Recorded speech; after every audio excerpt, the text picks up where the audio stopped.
ગેનીબેને લોકસભામાં પ્રસ્તાવ કર્યો, કહ્યું ગૌ માતાને રાષ્ટ્ર માતાનો દરજ્જો મળવો જોઈએ। બનાસકાંઠાના સાંસદ ગેનીબેને લોકસભામાં માંગ કરી છે કે ગૌ માતાને રાષ્ટ્ર માતાનો દરજ્જો મળે, ગૌ વંશ હત્યા ઉપર પ્રતિબંધ મૂકવામાં આવે। તેમણે માંગ કરી છે કે અંગે લોકસભામાં કાયદો લાવવામાં આવે। આ ઉપરાંત તમામ ગૌશાળાઓને ગાયોની નિભાવણી માટે ગાય દીઠ 100 રૂપિયા આપવામાં આવે। પશુની ખરીદી વખતે જે જીએસટી લગાડવામાં આવે છે તે દૂર કરવામાં આવે।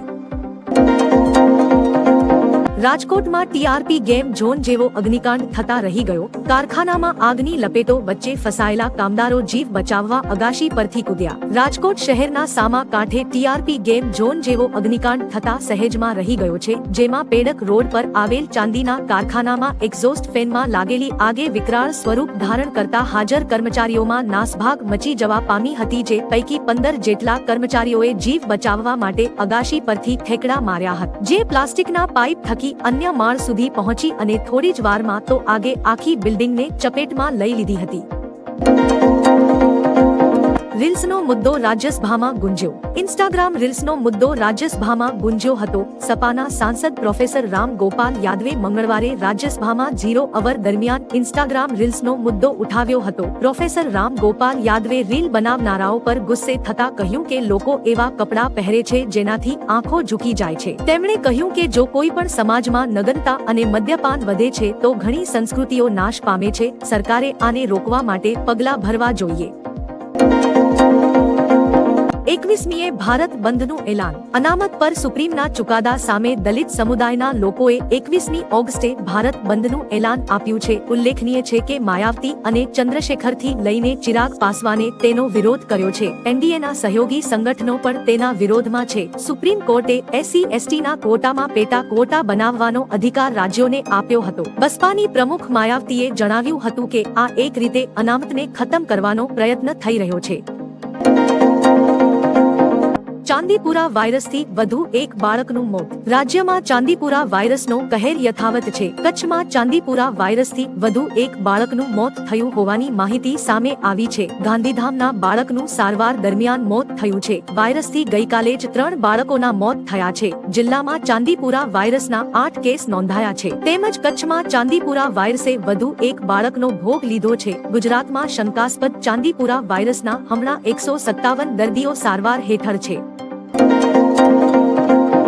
વિદેશ મંત્રી એસ જયશંકરે ચિંતા વ્યક્ત કરી કહ્યું, બાંગ્લાદેશમાં સૌથી વધારે હિન્દુઓ પર હુમલાઓ થયા છે। બાંગ્લાદેશ અનામત વિરોધી આગમાં 300થી વધારે લોકોના મોત થયા છે। શેખ હસીનાએ વડાપ્રધાન પદ જ નહીં પોતાનો દેશ પણ છોડવો પડ્યો છે। ત્યારે સમગ્ર મામલે રાજ્યસભામાં વિદેશ મંત્રી એસ જયશંકરે જણાવ્યું હતું કે ભારત બાંગ્લાદેશના હિન્દુઓ પર નજર રાખી રહી છે। બાંગ્લાદેશ આપણી વધુ નજીક છે। હિન્દુ લઘુમતીઓની સુરક્ષા સુનિશ્ચિત કરવા અપીલ કરી હતી। હિન્દુ લઘુમતીઓના વેપારી અને મંદિરો પર સૌથી વધુ હુમલા થયા છે। બાંગ્લાદેશમાં હિન્દુઓને નિશાન બનાવવામાં આવ્યા છે। કોંગ્રેસની ન્યાય યાત્રા સામે ભાજપનું શક્તિ પ્રદર્શન। રાજકોટથી ભાજપ અધ્યક્ષ નડ્ડાની હાજરીમાં 50,000 કાર્યકરોની તિરંગા યાત્રા નીકળશે। ગુજરાતમાં સ્થાનિક સ્વરાજ્યની ચૂંટણી પૂર્વે રાજકારણ ગરમાયું છે। લોકસભાની ચૂંટણીમાં એક બેઠક મળતા કોંગ્રેસમાં નવા પ્રાણ ફૂંકાયા છે। કોંગ્રેસે આગામી 9 ઓગસ્ટથી જિલ્લા, તાલુકા અને ગ્રામ પંચાયતો તેમજ નગરપાલિકાની ચૂંટણી પૂર્વે રાજકોટ, મોરબી અને અમદાવાદ સુધીની ન્યાય યાત્રા કાઢવાની જાહેરાત કરી છે। એવામાં હવે ભાજપ દ્વારા પણ શક્તિ પ્રદર્શનનો નિર્ણય લેવામાં આવ્યો છે, જેમાં ભાજપ 10 ઓગસ્ટથી તિરંગા યાત્રા કાઢશે, જેમાં ભાજપ અધ્યક્ષ જેપી નડ્ડા પણ હાજર રહેશે। મુસ્લિમ દેશમાં કોઈ સુરક્ષિત નથી, આપણે ભાગ્યશાળી છીએ। ભાજપ સાંસદ કંગના રનૌતે કહ્યું, ભારત આપણી આસપાસના તમામ ઇસ્લામિક દેશોની મૂળ માતૃભૂમિ છે। આપણે સન્માનિત અને ખુશ છીએ કે બાંગ્લાદેશના પીએમ ભારતમાં સુરક્ષિત હોવાનો અનુભવ કરે છે। મુસ્લિમ દેશોમાં કોઈ સુરક્ષિત નથી, ખુદ મુસ્લિમો પણ નહીં। અફઘાનિસ્તાન, પાકિસ્તાન, બાંગ્લાદેશ અને બ્રિટનમાં જે કંઈ થઈ રહ્યું છે તે દુર્ભાગ્યપૂર્ણ છે। આપણે ભાગ્યશાળી છીએ કે આપણે રામ રાજ્યમાં રહીએ છીએ।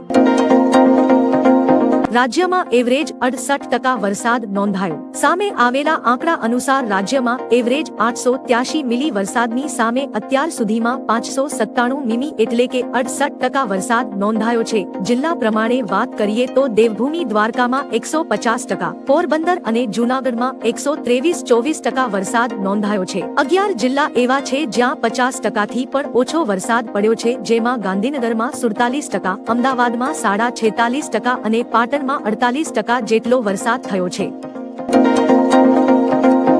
વાયનાડમાં મૃત્યુઆંક 402 ને પાર તો 180 હજુ પણ ગુમ. કેરળના વાયનાડમાં ભૂસ્ખલનમાં મૃત્યુઆંક 402 પર પહોંચી ગયો છે, જ્યારે 180 લોકો હજુ પણ ગુમ છે. 8મા દિવસે પણ સર્ચ ઓપરેશન ચલાવવામાં આવી રહ્યું છે. સર્ચ ટીમ સનરાઈઝ વેલીમાં ઓપરેશન હાથ ધરશે, જે ખૂબ જ દુર્ગમ વિસ્તાર છે. વાયુસેનાના હેલિકોપ્ટરની મદદથી ટીમ અહીં પહોંચશે. 42 વર્ષીય મંસૂર નામના વ્યક્તિએ કહ્યું કે મેં એક જ રાતમાં પરિવારના 16 સભ્યો ગુમાવ્યા છે, જેમાં માત્ર 4 લોકોના જ મૃતદેહ મળ્યા છે.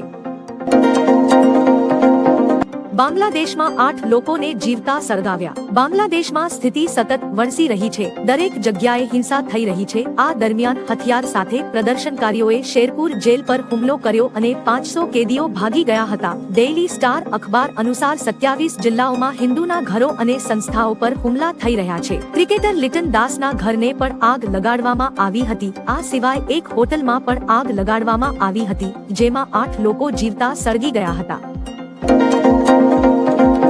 ગુજરાતમાં વકફ બોર્ડ પાસે 45,000 થી વધુ મિલકતો. એવી ચર્ચા થઈ રહી છે કે મોદી સરકાર વકફ બોર્ડ એક્ટમાં ફેરફાર કરવા જઈ રહી છે, ત્યારે ગુજરાતમાં પણ વકફ બોર્ડ પાસે 45,000 કરતા વધારે મિલકતો છે, જેમાં મસ્જિદ, મદ્રેસા, કબ્રસ્તાન, રહેણાંક ઘર, ખેતીલાયક જમીન, દુકાનો, પ્લોટ અને તળાવ વગેરેનો સમાવેશ થાય છે. વકફ બોર્ડની મિલકતમાં સ્થાવર અને જંગમ બંનેનો સમાવેશ થાય છે. વકફ પાસે સૌથી વધુ સ્થાવર મિલકતો અમદાવાદમાં આવેલી છે.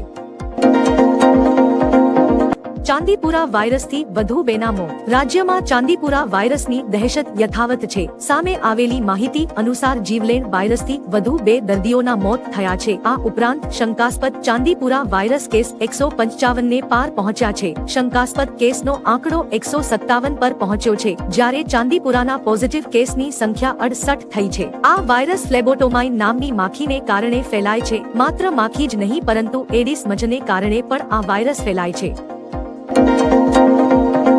હવામાન વિભાગની નવી આગાહી. હવામાન વિભાગે જણાવ્યું છે કે આવનારા 7 દિવસ રાજ્યમાં સાર્વત્રિક વરસાદ વરસી શકે છે, જે મુજબ બનાસકાંઠા અને સાબરકાંઠા, નવસારી, વલસાડ અને દમણ દાદરા નગર હવેલીમાં ભારેથી અતિભારે વરસાદની સંભાવના છે. અમદાવાદ, ગાંધીનગર અને ભાવનગર, દ્વારકા અને કચ્છમાં ભારે વરસાદ પડી શકે છે. પાટણ, મહેસાણા અને અરવલ્લી, ખેડા, આણંદ અને વડોદરા, નર્મદા, ભરૂચ અને સુરત તથા ડાંગ અને તાપીમાં પણ મેઘરાજા મન મૂકીને વરસી શકે છે.